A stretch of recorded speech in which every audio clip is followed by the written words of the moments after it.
Think the deserts are barren wastelands? Think again. It's time for 90 Miles from Needles, the Desert Protection Podcast.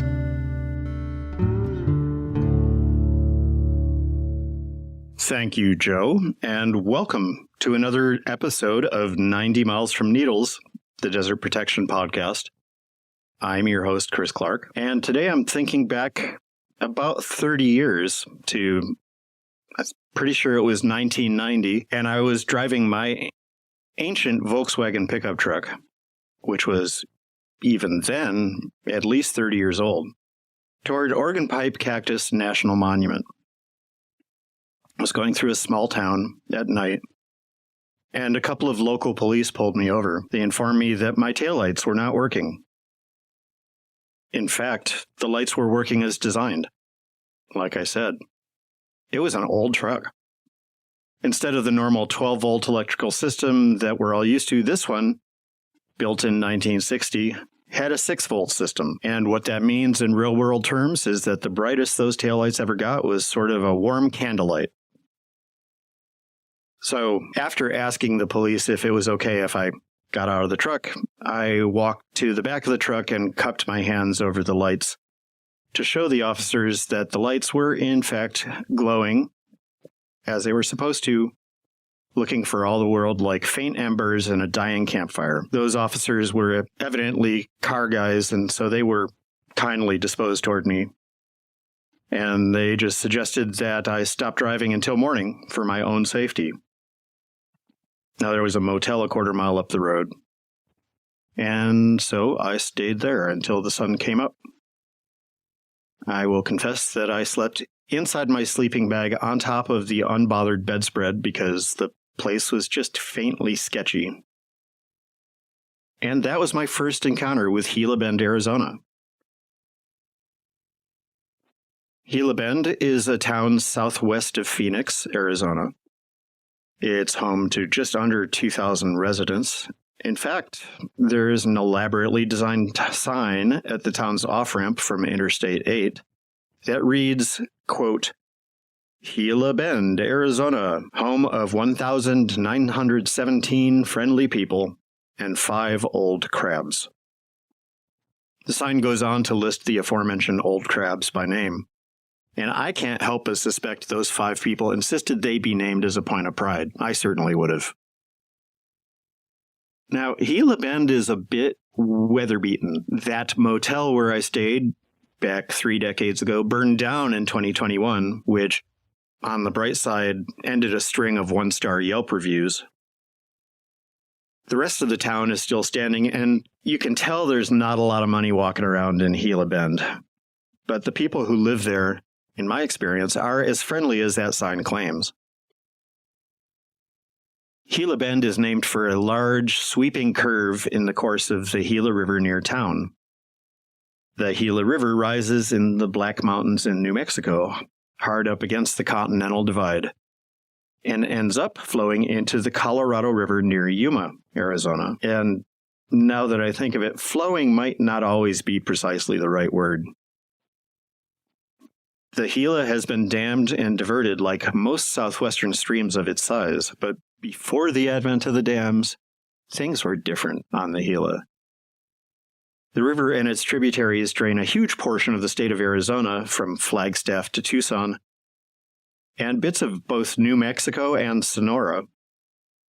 With that big of a watershed, there was enough water in the river that the lower river was once navigable by riverboat all the way to Phoenix. It's not at all surprising that native people, such as the Acapulco O'odham and the Tohono O'odham, relied on the river for their livelihoods and well-being. The stretch of the river near Gila Bend, in fact, possesses many thousands of significant cultural sites, and their locations are mainly closely guarded by tribes and their supporters in the anthropological community. That said, that special form of landscape conversion, usually referred to as civilization, is encroaching on the area. Most of the lands south of Gila Bend are protected by the Department of Defense the U.S. Fish and Wildlife Service and the National Park Service. And then areas to the north along Interstate 10 are some of the fastest sprawling suburbs in the western U.S. The land around Gila Bend, in other words, is in a vice and it's getting squeezed hard. Even on Bureau of Land Management lands, which are theoretically immune from urban development, destructive recreation such as target shooting in petroglyph areas is becoming more and more of a threat.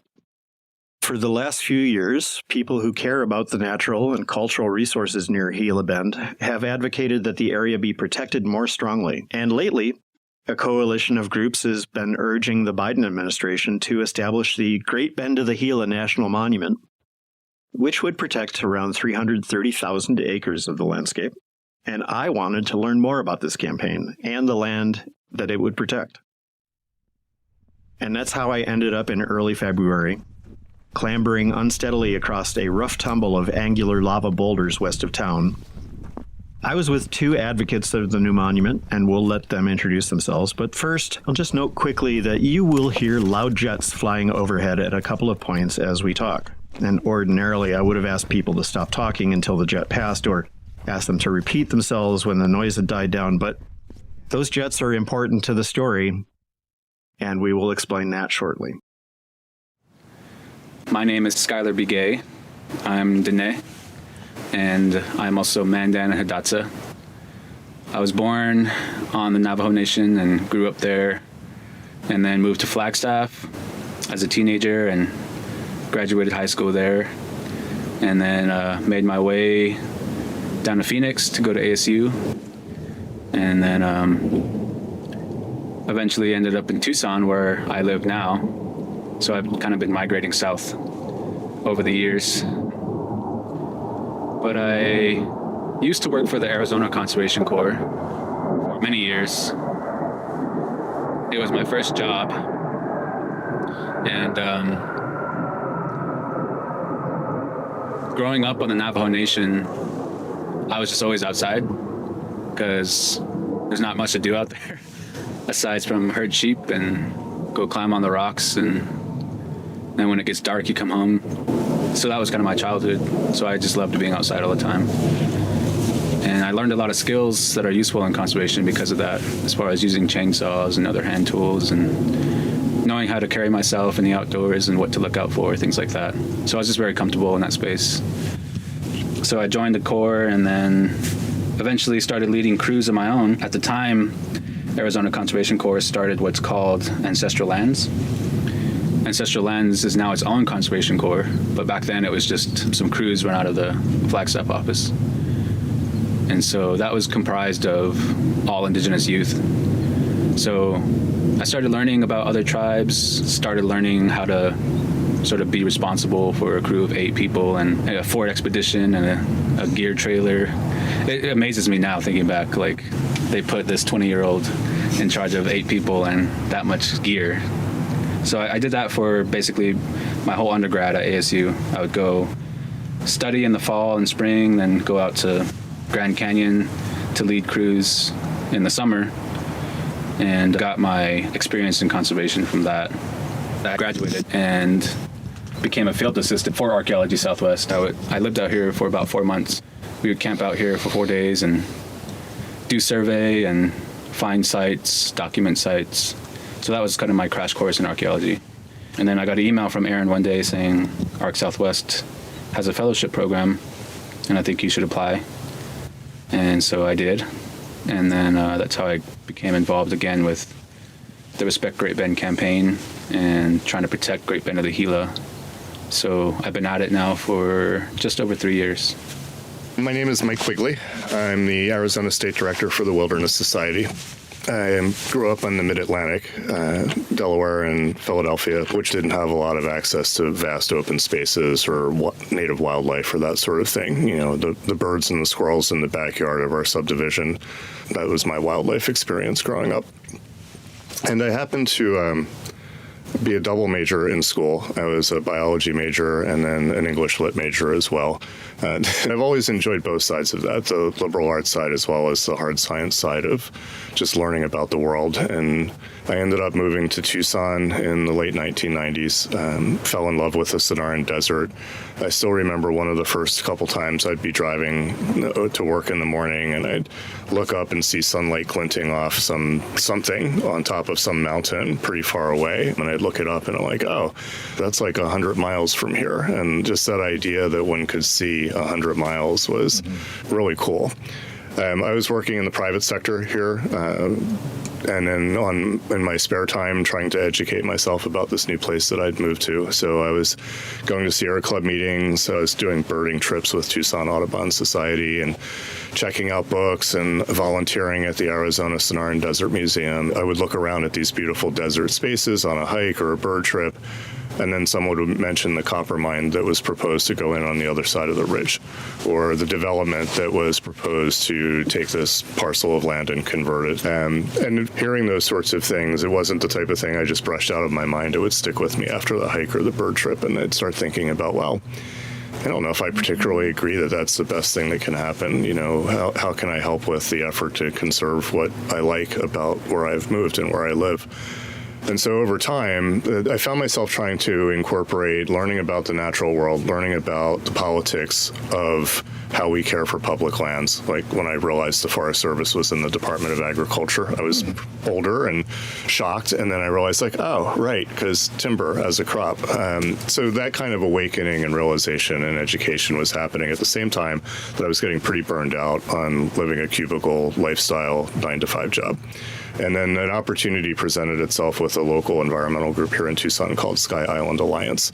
I applied, and for reasons I still don't understand, they hired me. And I worked there for 7 years and learned a ton about the desert, about how to handle oneself in the backcountry, how to read maps, how to go to Capitol Hill and talk to elected officials. It was a really intense period of education that I'm super happy I had the chance to do that. And then around 2010, the Wilderness Society, I had met several people that worked there when I was with Sky Alliance, and they were looking for someone to help out with some of their work in Arizona.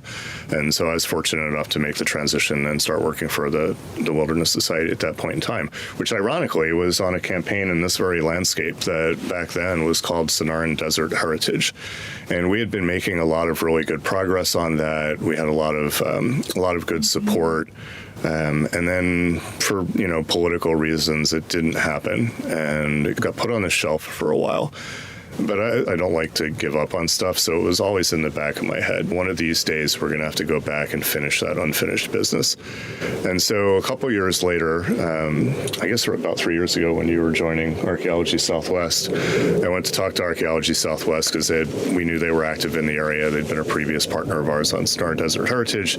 We kind of lost touch. I wanted to know, are you all still working out there? What do you think? And it sounded like, yeah, they were definitely still working out here, as Skylar mentioned, documenting all the glyph sites and other things.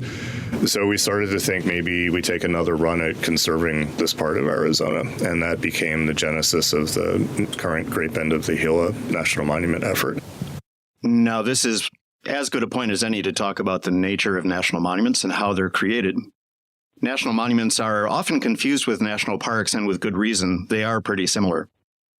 On paper, national parks are set up to preserve an entire place, an entire landscape with many, many different things in it. Think Yellowstone, and there's geysers, and there's bears, and there's waterfalls, and there's picturesque rivers and mountains. National monuments, according to the law, are set up to protect one or two prominent, important objects. So think the Statue of Liberty, Devil's Tower, places like that. Objects can be defined very loosely. It can be a landscape. The Sequoia National Monument was set up to protect a sequoia ecosystem. There's a lot of fuzziness around the edges. The big difference these days is that Congress alone can establish a national park. National monuments can be established either through Congress or by presidential proclamation under the authority of the Antiquities Act. Ideally, if we had a better political climate, we would run national monument proposals through Congress, and that, if successful, would show that there was broad nationwide support, or at least enough to get something through Congress. It's a more politically bulletproof way of getting land protected. If it goes through Congress, it at least has the support of a significant number of the American people. And obviously, that's not going to work these days, since the House of Representatives majority party can't even agree on how to tie their shoes. And so activists that want to preserve an area as a national monument generally get a champion to introduce what's called a marker bill into Congress. A marker bill is a piece of proposed legislation that no one expects to pass. It's introduced just to show that the local member of Congress has enough public backing that they can support the idea without a lot of political fallout, which means that a monument designation won't blow up in the executive branch's face.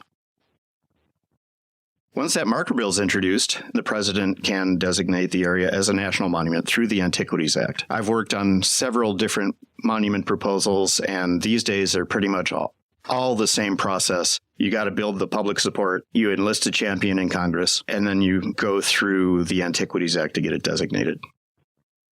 We go side-hilling across the lava-strewn cliff face, and it's easy to see why local advocates think this place is worthy of protection as a national monument. The petroglyphs in particular are just absolutely stunning.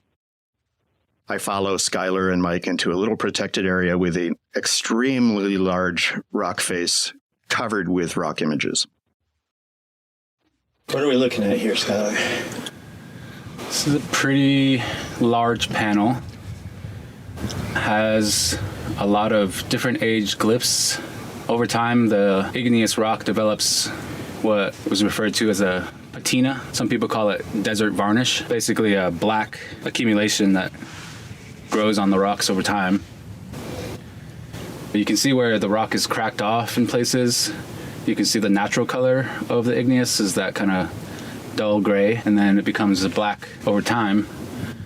When people in the past put these petroglyphs down, what they were doing basically is using another rock, and they would, through direct percussion, basically pecking, put down these petroglyphs. So over time, the patina grows back on the petroglyphs, and that can give you sort of a date relative to other petroglyphs on the same panel, like which ones are older, which ones are newer, depending on how much of the varnish has come back. So you can see here, there's some really dark ones that are almost the same color as the rock itself. And then on top of that, there's some that are a little bit brighter, so you can infer that they were put down after the darker ones. And then you can see most of the vandalism that's done looks like it's done with some sort of sharp instrument. So rather than pecking by hitting, people are scraping most of the time when they do their graffiti.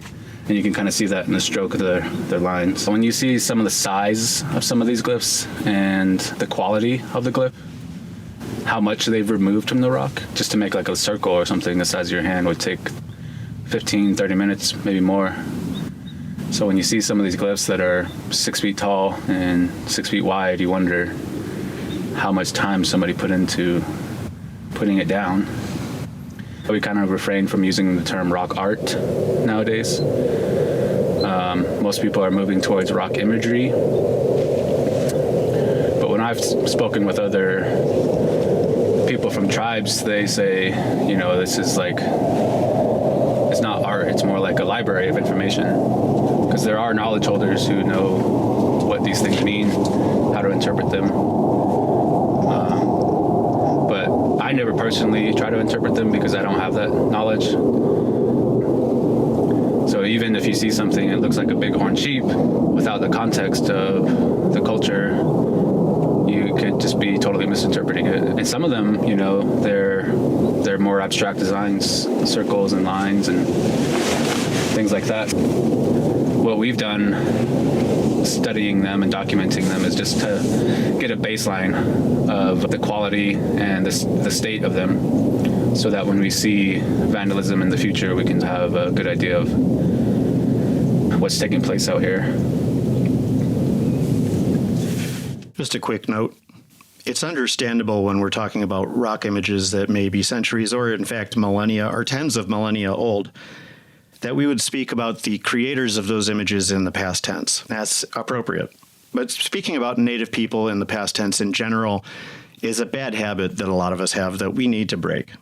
especially in a place like Arizona where tribes still exercise sovereignty.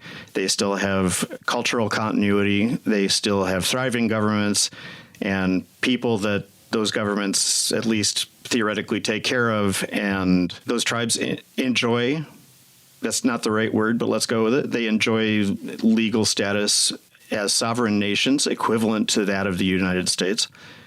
They're still very much here, in fact, and speaking about them in the present or future tense is a good idea. There are 13 of those present-day sovereign tribal nations that have connections either historical or current to the living landscape of the Great Bend of the Gila area. They are the Ak-Chin Indian community, the Cocopah Indian tribe, the Colorado River Indian tribes, the Fort McDowell Yavapai Nation, the Fort Mojave Indian Tribe, the Fort Yuma Kitsan Indian Tribe, the Gila River Indian Community, the Hopi Tribe, the Pueblo Zuni, the Salt River Pima Maricopa Indian Community, the Tohono O'odham Nation, the Yavapai Apache Nation, and the Yavapai Prescott Indian Tribe. And of course, that listing shouldn't be taken to mean that all those tribes support the monument effort. The process of getting tribal support is ongoing, and not all of them have had a chance to go through the formal decision-making process yet. Let's get back and explain what those jets are doing. I don't know if your microphone is picking it up, but while we've been talking, a couple of jets have flown overhead. The loud ones are F-16s out of Luke Air Force Base, which is just to the northeast of us here. And they are flying back and forth between Luke Air Force Base and the Barry Goldwater Gunnery Range, which is south of the monument proposal. So they're basically flying over the monument. And having that clean land below them is an advantage for Luke. One, because it's loud when the jets fly over, and as more and more people move under the flight path, they get more and more noise complaints, and then they have to deviate flight plans or deal with it. The other aspect here is they're headed to the Barry Goldwater Range, which is a 1 million acre plus piece of Sonoran Desert south of us that is a live fire range for the Marine Corps and the Air Force. And people, our allies, come from all over the world to train here and to train there. And one of the big encroachment threats for the Barry Goldwater Range is endangered species concerns. One of the examples that we use here as a cautionary tale is Camp Pendleton. Back in the day, there was a lot of great coastal Southern California habitat. There was native wildlife that lived in that habitat. And over decades, most of it got chopped up and fragmented and transitioned into other uses, development or housing. And so the only remaining intact Southern California coastal habitat, most of it's on Camp Pendleton. Where are all the animals that depend on that habitat type? Now they're forced onto Camp Pendleton. There are fewer of them because there's less habitat space, so now a lot of them get listed as threatened and endangered, and then who gets the management responsibility for that? The Department of Defense, not the people that caused the problem.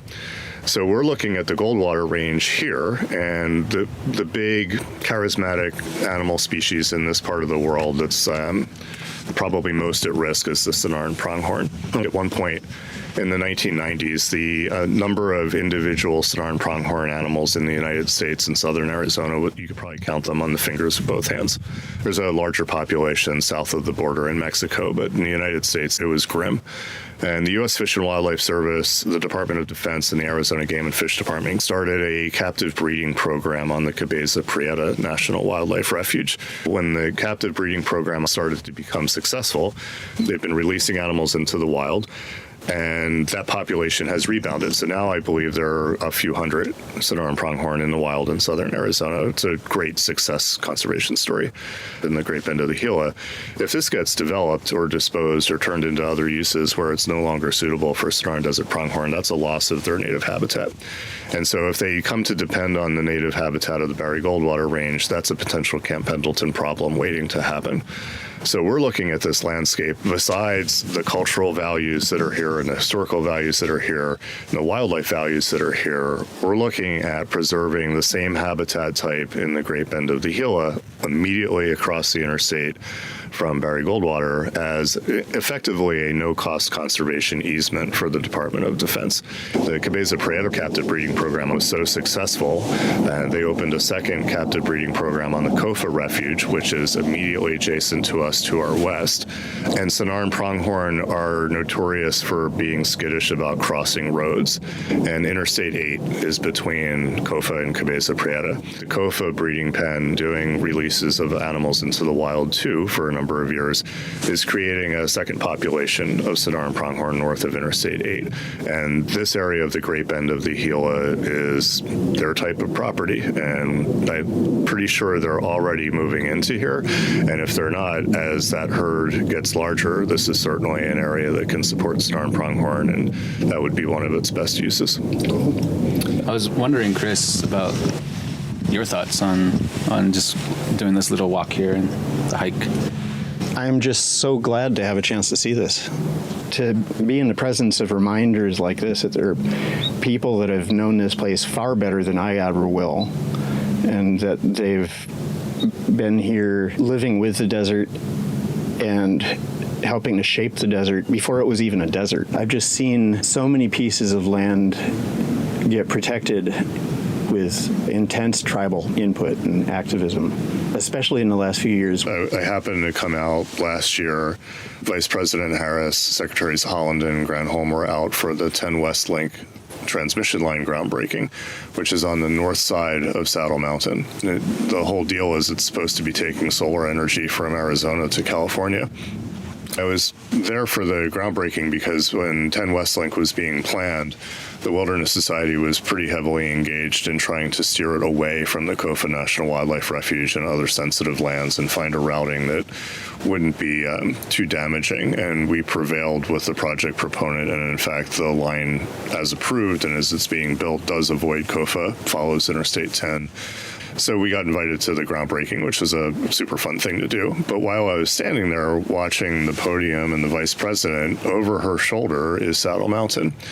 And I got talking to one of the engineers from the project later in the day on the bus ride back to the parking lot. And I said, that's the groundbreaking. When do you think you'll have power going down the line? And he said, I think we'll probably be throwing the switch sometime in 2024. Like we're moving. And then it occurred to me it would be a great thing for President Biden to come out, flip the switch to send renewable power down this new transmission line, and at the same time do the Great Bend of the Gila National Monument to show that there are multiple ways that public lands can address the climate crisis. Yes, you hear every day about how wind and solar energy development and transmission is a suitable use of public lands and necessary for addressing the climate crisis. But also important is intact habitat for native species wildlife movement. Also important is riparian systems. Also important is having places like the desert of the Great Bend of the Gila for us humans to go into to recreate and find solace and connection, with other people and with the land. And they're both happening right here in this little patch of Arizona. Mm-hmm. So to me, I was just sitting there thinking, these stories get told in isolation. These stories, I don't think I've heard them told in the same piece. And wouldn't it be nice if we did a preservation action at the same time we were taking advantage of the renewable energy opportunity that this landscape provides? Yeah. So I don't know, maybe if that happens, you can come out for that. Yeah, I'd really like to do that. And it occurs to me that if this area isn't protected, this is pretty much what the preferred alternative in the solar PEIS would direct solar development to. Yeah, that's a good point. One thing that we get asked sometimes is it's already public land. Why, isn't that protection? Why do you need a national monument? Why do you need some other conservation designation overlay? And the answer to that is that, the Bureau of Land Management, their mission is decidedly multiple use. And so it's not conservation first. And our view is that there are places where intensive recreational use might be appropriate. There are places where solar development might be appropriate. And then there are places where the highest and best use of that landscape is preservation for the cultural and natural history that it embodies. And we think a place like Great Bend of the Gila is one of those places and deserves a higher standard of protection. So when people say, it's already public land, it'll be fine. No, not necessarily. And that's why we're doing what we're doing. Mm-hmm. Yeah, I think something that happens over and over again when it comes to protecting desert landscapes is that we're often not proactive. We're reactive. We hear about some sort of mine that wants to go in, or any kind of development that wants to go in, extractive use or whatever it may be. And then we put together our activists and we do our grassroots organizing, and we fight in courts often, and we tie up an already bogged down system. And here we have an opportunity to be proactive and protect it while it's still in its natural state. For the vast majority of this land, it's pristine Sonoran Desert. And that about wraps up this episode of 90 Miles from Needles, the Desert Protection Podcast. And I want to thank both Skylar Begay and Mike Quigley for joining me out near Gila Bend, giving me a tour and talking to me about the proposed Great Bend of the Gila National Monument. If you want to learn more, you can go to the campaign's website at respectgreatbend.org. I also want to thank Brandy Wood for joining us on Patreon at the Mojave Green Rattler level at $20 a month. It's a lovely, generous commitment. I am, as some of you will remember, just recently back from a trip throughout the Southwest deserts, at least the warm part of the Southwest deserts. Spoke to a lot of people, put together about 4 or 5 more episodes that are in process.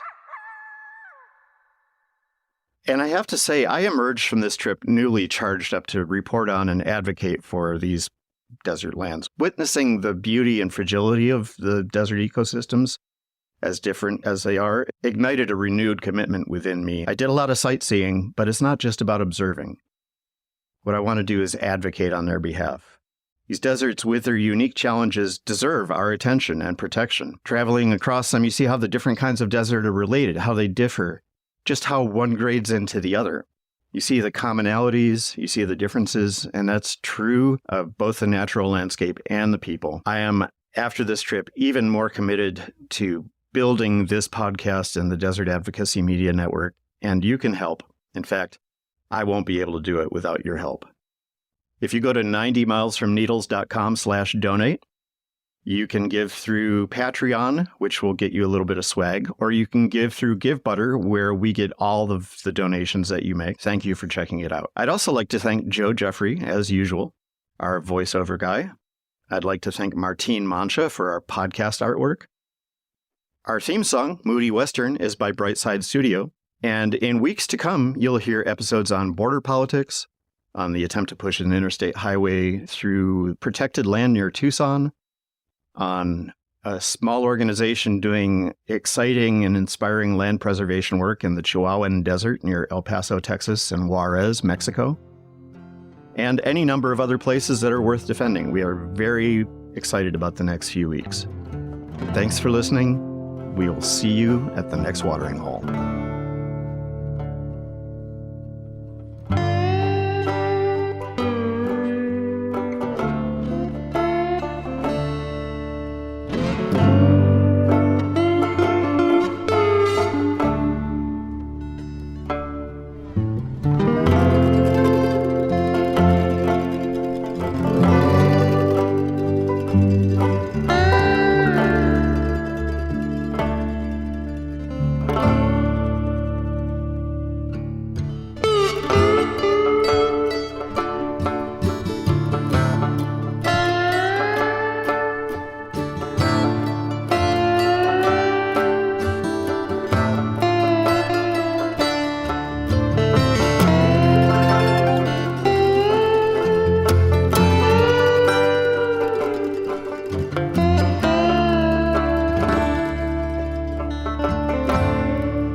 Miles from Needles is a production of the Desert Advocacy Media Network.